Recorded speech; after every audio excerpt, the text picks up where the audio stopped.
Time for Thor's Hammers, and hey, could we consider this the antidote to the Avengers and Furious 7 this weekend at the box office? Absolutely. We've got a theme today for Hammers. It's strong women. We'll begin with 72-year-old Blythe Danner, who is the mother, of course, of Gwyneth Paltrow, and known mainly for her supporting roles over the years. I mean, you remember her in Meet the Parents and those films.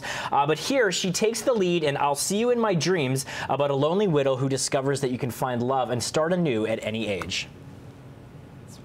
Yeah, Carol, you're missing out on all the action. You know, I'm happy in my house. I'm very happy, thank you.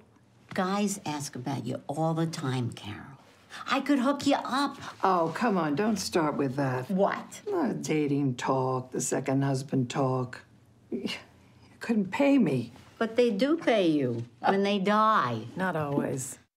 Is this your first time? And you see the cast. You've got Rhea Perlman, June Squibb, among others here. Really, you know, wonderfully sort of supporting Blythe. But this is her movie front and center. She absolutely shines in this film. So the idea of finding love after 65, I like the different direction this is going when it comes to life, when it comes to happiness, when it comes to love. What's the overall statement that you think will resonate with audiences? Well, what I liked about this one, you see the character of Martin Starr who plays a pool boy, and they form an interesting relationship. So the movie is really trying to bridge the generation gap. It's trying to say that, you know, just because you may be 30 years older than someone, 20 years older, it doesn't mean that you can't make a connection with someone, and it's never too late to start again. And that, again, is where Sam Elliott comes in, and I absolutely love Sam Elliott. He is such a true man when it comes to playing that testosterone-fueled sort of character on screen. He balances it out so delicately. That is a great scene, too, where she actually sings. It's a really sensitive look at aging with a lot of genuine emotion, real heart, and a thoughtful screenplay, and in an age where Hollywood is really sort of struggling for original ideas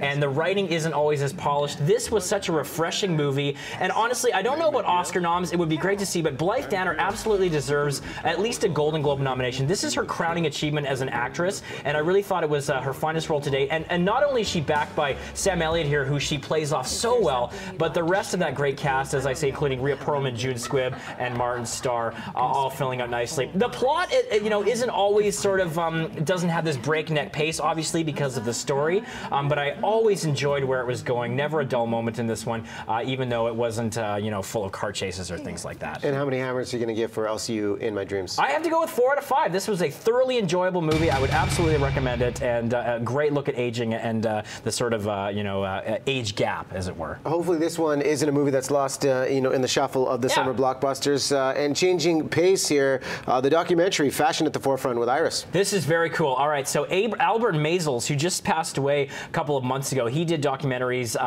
like Gimme Shelter and other wonderful films from the 60s and 70s. He pairs up with 93-year-old style maven Iris Apfel, who's a New York fashion queen, and he follows her around to see, you know, follow her life and her story. It's a fascinating look at her legacy and things like that, and very interesting social commentary on, again, the age divide and work ethics today, because she kind of laments the old days of fashion and things like that, and the loss of textiles, you know, where everything gets mass-produced right now. Great archival footage in this one. Maisels' sort of style as a director was just to let the camera roll, so as a result, you've got a very loose narrative here. It's not always as engaging as it could be or provocative, but a really interesting look at a very unique life. Love the rims. I think I had those when I was in grade school. How many hammers for Iris? This is a very cool documentary. I'm going to go 3 out of 5. 3 out of 5. Yeah. Okay. Thor's Hammers have spoken.